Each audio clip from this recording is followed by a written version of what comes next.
Tonight, a bailout for the 2012 Games, courtesy of the taxpayer. The £1 billion Olympic Village, which will house the thousands of athletes in 3 years' time, was originally intended to be paid for by private investors. But now the government is effectively nationalising the project, another sign of the impact the recession is having on the capital. Let's cross now to our Olympics correspondent Adrian Warner. And Adrian, so what does this mean for Londoners? Whereas the accountants in the government's Olympic offices keep working on the numbers, but the reality of this deal is that you, me and the great British taxpayer are now responsible for this village, and that's causing a great deal of concern in the middle of a recession and a struggling housing market. It's costing £1 billion, and the original plan was to get all the funding from the private sector. The credit crunch has changed all that, and the village is effectively now nationalised. So how safe is the overall £9.3 billion budget, given that they keep raiding the contingency or rainy day fund? I think it has to be a cause for concern. The fact is the project is progressing well. It's now 36% complete, but we've already used over half of the contingency fund, and that in the current economic climate has to be a cause for concern. As we revealed last week, Vancouver is experiencing exactly the same problem with their village for the 2010 Winter Olympics. There, the bailout has damaged the image of the Games, and Londoners are not impressed either. I think it's disgusting that we as the taxpayers have to pay for it, bearing in mind that, we're in so much trouble at the moment. During this crunch time, I think the government needs to think well about all this funding, because a lot of money is going into this sports activity. It's not a brilliant idea, really. As someone who's not desperately interested in sport, it's nice if the people who have got something to do with sport pay more than the ones that aren't going to make a use of it. The government says they'll get the money back when they sell the apartments, and Olympic bosses think that could happen before 2012.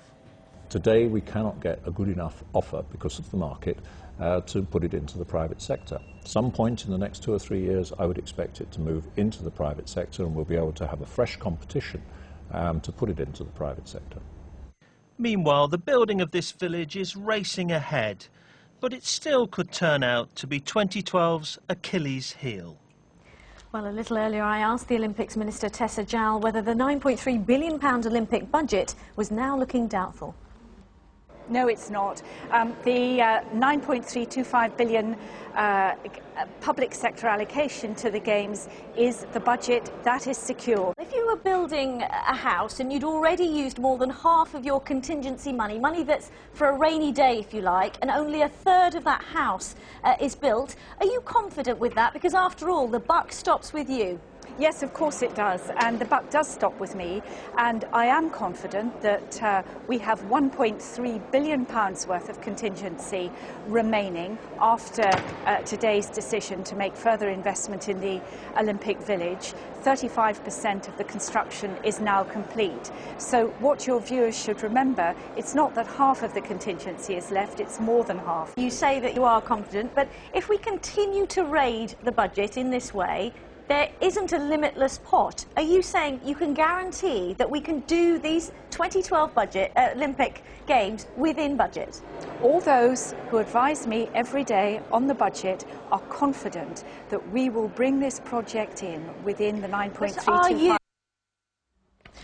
I do apologise, we seem to have cut short that report, but let's go straight back to Adrian. We got a sense there from Tessa Jowell, the Olympics Minister, the woman in charge, that there is nothing to worry about.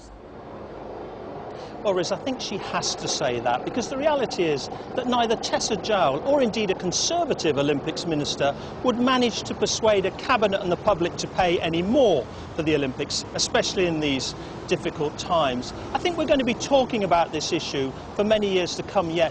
There are serious questions about the contingency being used, and indeed about security budget, which is likely to go up. There are still many questions. Tessa Jowell's told me myself that she doesn't think she'll know until after the Games how much security will cost. The reality is I think we'll be talking about this issue in 2013 and 2014, never mind 2012. And Adrian, in terms of that, do you think security, the security costs, if you like, are the vulnerability here? Well, when we were in Vancouver in the last few weeks, their security budget has gone up 600%, sixfold from the original estimates. I think security is the biggest problem. You never know what's coming, what threats might come. You never know how those costs may rise. But experience shows in past Olympics that those costs have risen, and there are serious questions there. OK, Adrian, thank you.